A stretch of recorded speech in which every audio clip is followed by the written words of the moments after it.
How's it going, Laser Bruce's up, Bobby Sixkilla, and welcome back to Quantum Suicide. Now we've got this new path to work our way down on the girls' side.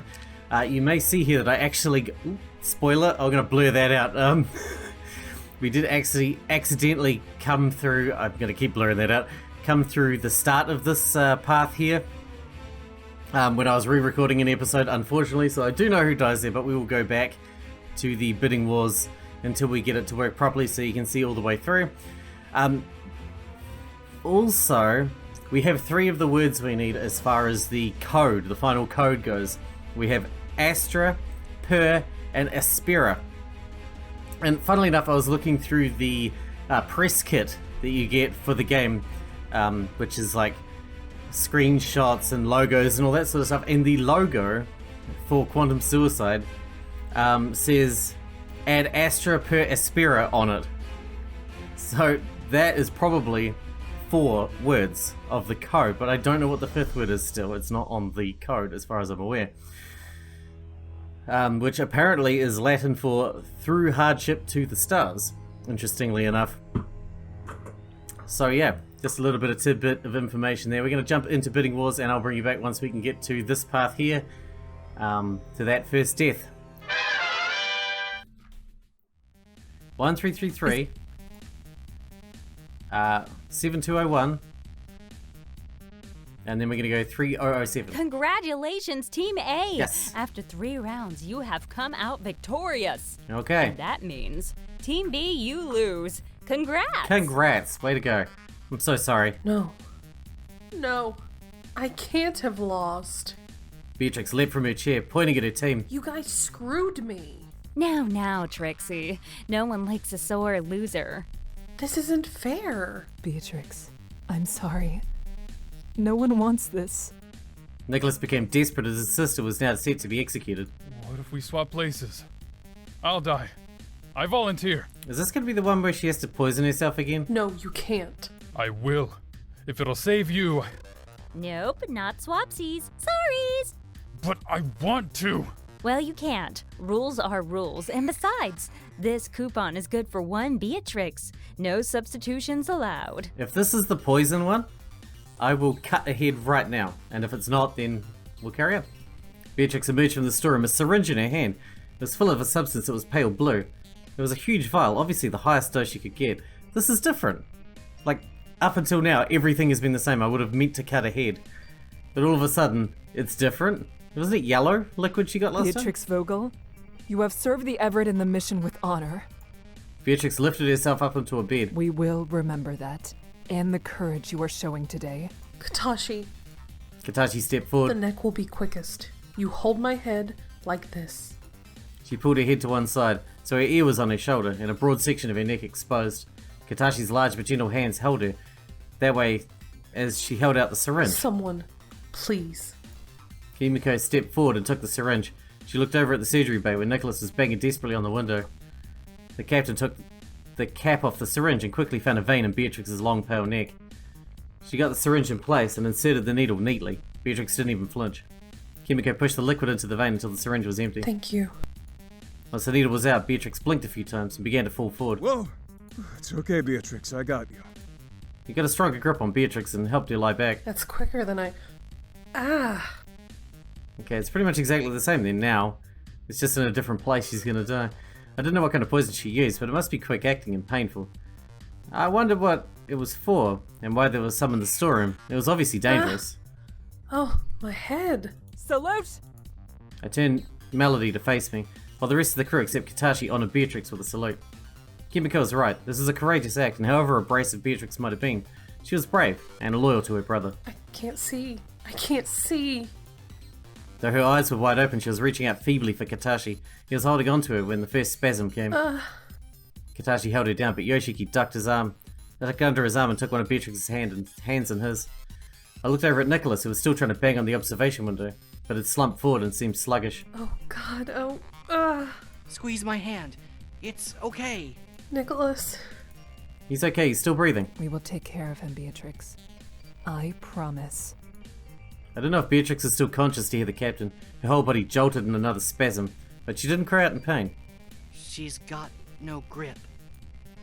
As Nicholas stopped banging, he began to sit down at the window, no longer holding himself upright. Beatrix.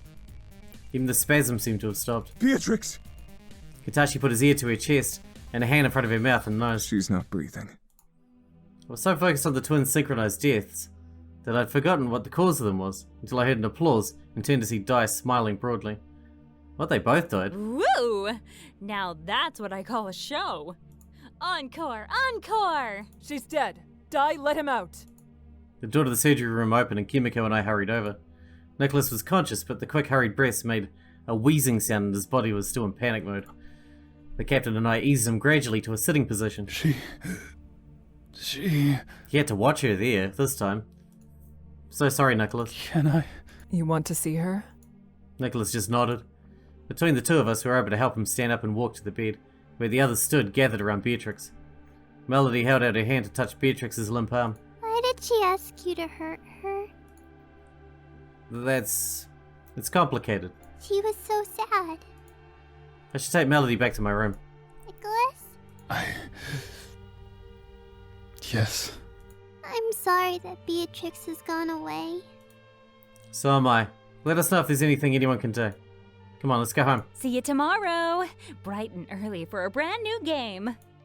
I squeezed Melody's hand and led her out of the room before Di could say any more. Chapter 3, so that was pretty much the same. I'll leave that bit in though because it is slightly different. Yahoo! Huh? What? Wake up, sleepyhead. It's time to get up.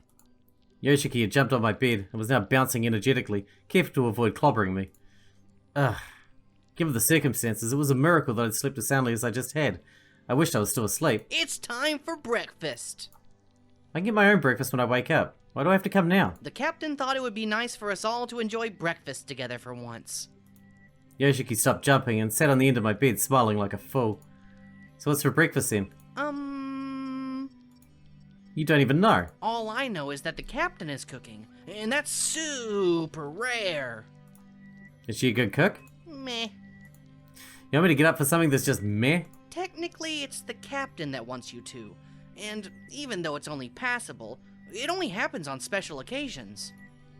I guess with Katashi's godlike powers in the kitchen, there's no need for anyone else to cook. Exactly. This is like a limited time offer that's been extended to you. Alright, I'm convinced. I live to eat another day. Live? That captain was very frank with her orders. If I were to fail to bring you to breakfast, she suggested I might be finding a new spaceship to live on. Wait, seriously? I think it was a joke, but I don't want to take my chances. Yeah, that's a good point. Don't take your chances with her. I don't either. Maybe next time you should open with that to get me up sooner. Aw, bestie. You must really love me. Yoshiki pounced onto me, trapping me in a tight bear hug. I'll tell the captain you are on your way. See you soon, bestie. Yoshiki slipped out of my quarters. I wish I could siphon off even a portion of his energy. I heaved myself out of bed and pulled my hair up to a rough ponytail before heading rather hastily to the dining hall. I arrived to find just the captain and Yoshiki. Good morning, Captain. Good morning. I trust you are well rested. Amazingly well, considering everything I've witnessed. Splendid. Where's everyone else? Everyone else? Oh, I guess I just assumed when Yoshiki said we, he meant all the crew. Heavens no. I do not want to cook for so many people. I am sorry to disappoint you. Sorry, bestie. Maybe I wasn't clear enough. It's just us three. No, I'm not disappointed. In fact, this is far more intimate. I like it. I saw a smile flicker in the corner of the captain's face as she reached over the table to unveil her cooking efforts. Cooking is not my forte, but I have made breakfast tacos. Breakfast tacos? Yoshiki leaned in and whispered so the captain couldn't hear him. She just means pancakes, really. But she likes to fold them in half and eat them like tacos. Doesn't everyone? Shh, and you put cream and shit in the middle, fold it over? That's how you eat pancakes, come on. That's kind of strange, but also adorable. She's done it ever since we were children. I thought that was normal. Is that not normal? Yoshiki! Am I pancaking wrong? Yes, Captain?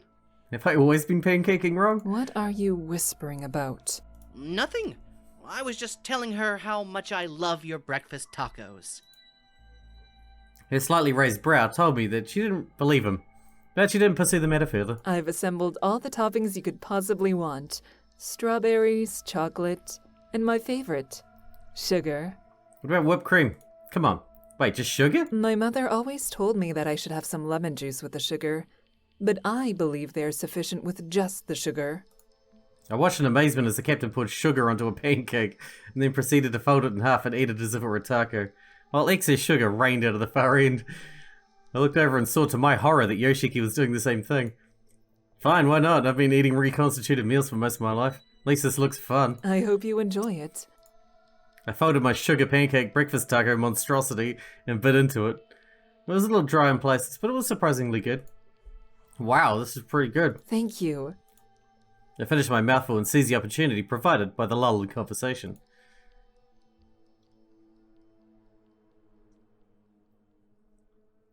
Why'd you want me here and not the other crew members? You're special. How so? Besides you being the only one we have found drifting through space? That's why you didn't trust me, remember? In all seriousness, we asked you here because both Yoshiki and I trust you and enjoy your company.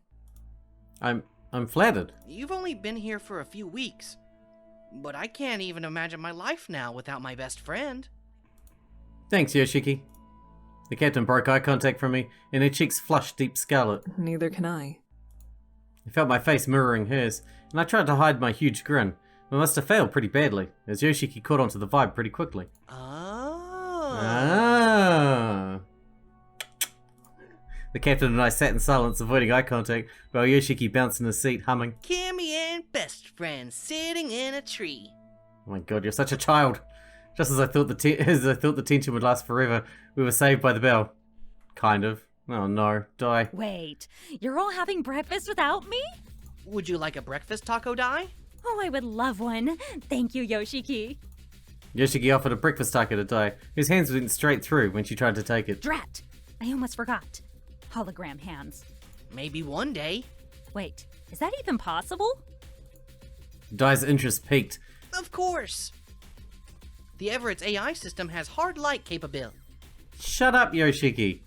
The captain struck Yoshiki hard on the back of the head. Ah! Captain! At the rate you are going, Yoshiki, I will kill you with my own hands before Dai ever has the chance. Captain, normally I would scold you for interrupting Yoshiki. What he was saying was quite interesting, but I must say, you threatening to kill him with your own hands? Meow. What do you want exactly, Dai? More details about you on top of Yoshiki. Hands around his neck as he gasped for air. His eyes rolling back into his head. That's quite a fetish you got there, Dai. Dai trailed off and began drooling, a faraway look in her eyes. You wouldn't, would you? Yoshiki looked at the captain, panicked. Of course not, Yoshiki. Dai is simply creating her own grotesque fantasy. She's obviously getting a lot of pleasure out of it, too. Most men would be flattered to exist in my fantasies, Yoshiki. I'm sorry, I'm not ungrateful. I just like living. You can't have it both ways, mister. That is so rude. Yoshiki began scrambling to apologize to Dai when the captain interrupted. Slap him in the head again. Dai, why are you here? The new Deletion Game, of course. Of course. How could I forget? Indeed. I've already alerted the rest of the crew, and they should be arriving in 3, 2, 1. Just as Dai predicted, Katashi and Shizuka entered the door. Melody and Taro. Yoshiki was looking at Dai, gobsmacked. It's like your magic. Want me to make you disappear? You can do that? She is implying that she will murder you. Also, she is the ship's AI. She monitors everyone's location at all times. You worry me sometimes, Yoshiki. Jesus Christ. Captain, you should never give away a magician's secrets. You are far from that. The captain and Dai continued to squabble as the lifeless husk of Nicholas dragged himself into the room, giving us a complete head count. Wonderful. Everyone's here. Let's just get straight to business, eh? Allow me to introduce you all to this week's game. Vampire Children. Run! What? What just happened? Run? Why? Huh? What? Why? I rubbed my eyes frantically as I jolted awake. What the crap? I think it's Teo, whatever his name was. Teo whatever. Oh my god. The Dai robot is nowhere near as cool as the robot with a saw blade and shit. Although he's getting murdered with a pizza. What the hell is that? This has to be your fault somehow, now, Yoshiki. I didn't know this would happen. What is happening? I was standing on a pile of rubble as I watched two huge robots fighting, one that resembled Dai and the other a rice cooker? Go rice cooker! I stood in disbelief as the two robots clashed, the Dai robot using a large spinning metal pizza cutter like a saw, piercing the rice cooker. How is this even possible? Where was I? Jordan. This is... Jordan? Huh? Guess I passed out or I need something. your help. Wait, what? Where did the robots go? Robots? I looked around the room. No robots to be seen. It was just a dream. There's no giant Dai robot, right? The captain's face responded with a quizzical look at my question. I surely hope not. Okay, good. My breathing was returning to normal. Turned out robot brawls really get the heart pumping. Mental note for when we get out of the situation. Start a giant robot fighting reality show. Make millions. Are you okay? Yeah, sorry. Just having some strange dreams. Very well. I was hoping you could help me with something. It's not about the black hole, is it? Yes, of course. Wonderful. Please get dressed and meet me on the bridge. The captain swiftly glided out of my quarters, and I managed to get dressed and presentable in mere minutes. Dude, I'm never presentable. Clearly. The captain was standing with an air of unease about her when I arrived. Thank you for providing your assistance at this early hour. Early hour? What time is it exactly? A little past 4 a.m. Ugh, why am I always awake so early? The captain chuckled at my complaints before continuing. I am facing rising concerns about the black hole. Well, I'm up already now. Yeah, besides, you look like you could do some company. That is very selfless of you. I appreciate it. Hey, I'm a lovely guy. I mean girl. I awkwardly stood there for a moment, thinking about what to say. It's probably best to avoid talking about the black hole any further. Mother, we need to know about Ayumi. My mother? Why would you ask about my mother? Well, she's the one who wrote Dai's code. You never know what might be useful. Very well.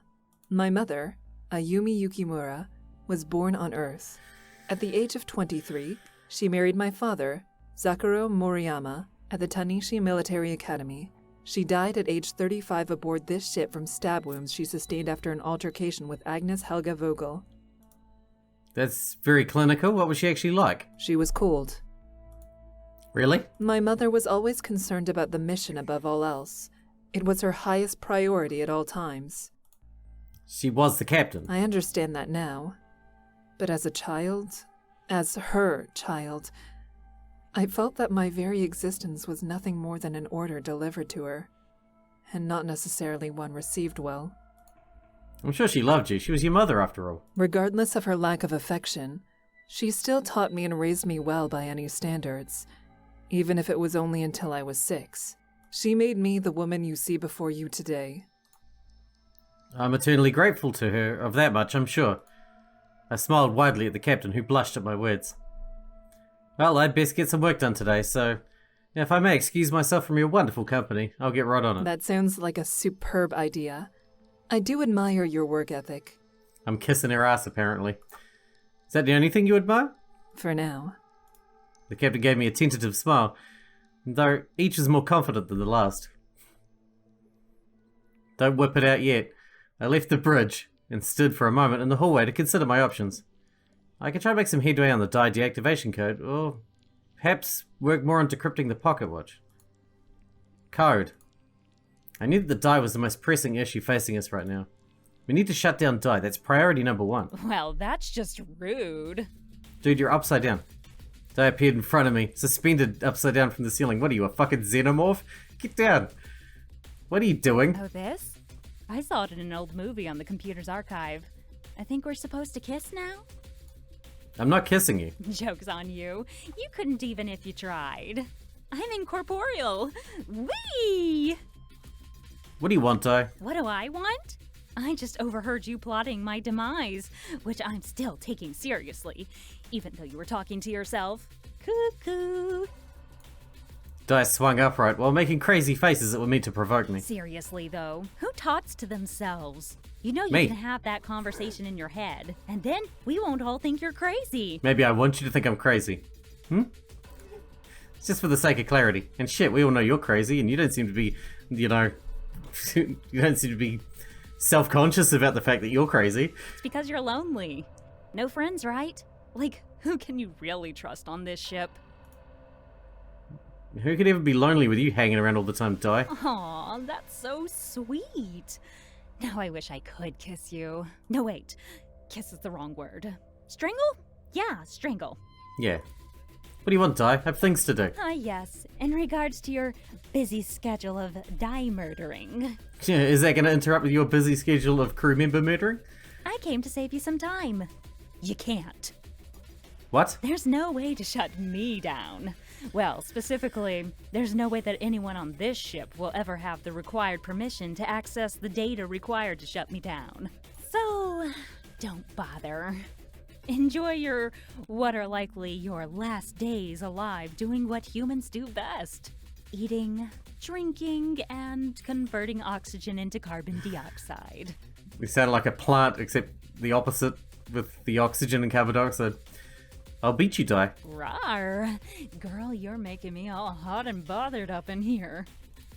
Di, close the distance between our faces until there's barely an electron's width to spare. I welcome the challenge. Good. With those words, Di scattered into glimmering light particles, my hope vanishing with her. She's almost certainly right. I suppose my time would be better spent on the watch.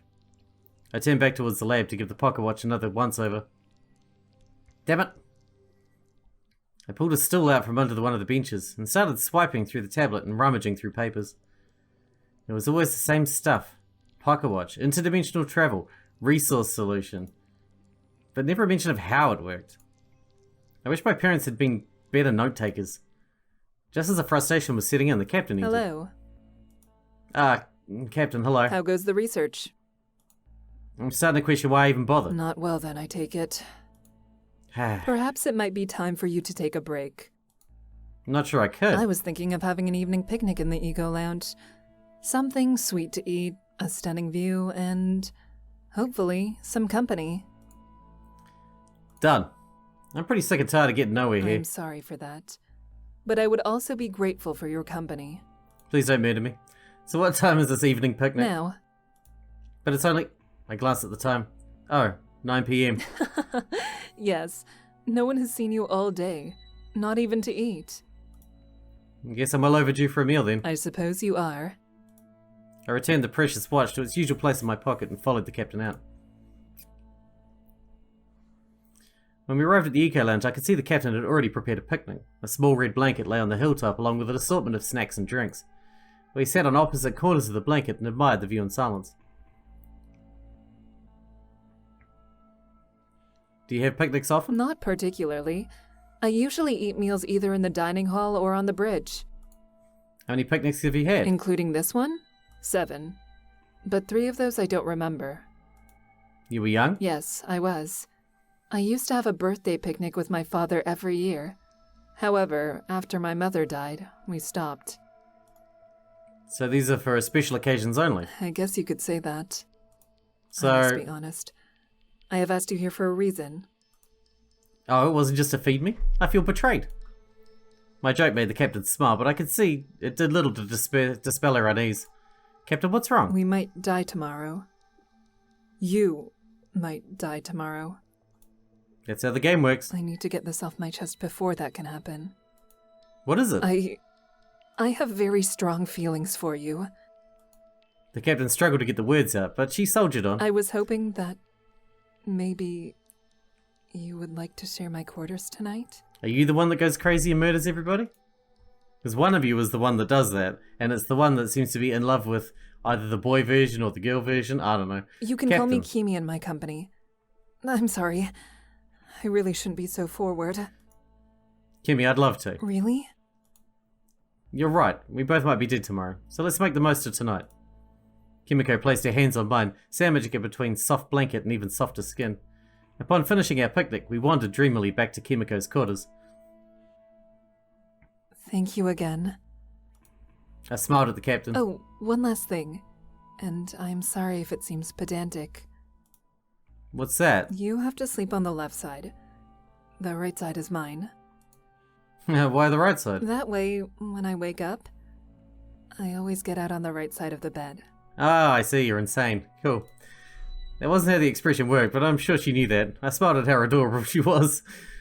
Very well. I'm sure I can accommodate you. I laid the pocket watch gently on the bedside table before double checking that I was definitely getting to the left side of the bed. It wasn't long before Kimiko slipped in beside me. I woke up to an empty bed. Naturally, Kimiko was already up and about. I rolled over and checked the time. 4:23 a.m. It would appear I was setting a dangerous new precedent for my body. I turned over and forced my eyes to shut, but there was an annoying light filling the room. I opened my eyes to see what it was. It was so abruptly interrupting my sleep cycle. The room was bathed in an eerie green light. What the... It was then I noticed the light emanating from the bedside table. From the pocket watch. The pocket watch! I fought against the sheets as they tried to hamper my progress, eventually freeing myself and grabbing the pocket watch. All the LEDs were lit up green, and the little panels showed the numbers 24 and 42. This is the breakthrough I've been waiting for. I leaped off the bed and danced on the spot. And as usual, we're going to wrap this one up here because we're out of time for today. And in the next one, we will do the two endings, the press the button and the not press the button. It doesn't usually say leave till later. It usually says leave it until after the deletion game. Because we're on a funny path right now. This one here is the one that has less. It doesn't have less. It's just all jumped up one step. I don't know why. I feel like this is going to be an important path though. So yeah, we'll leave it here. Exciting. Hope you guys enjoyed it. Thanks for watching. Thanks for hanging out with me, and I'll see you in the next one.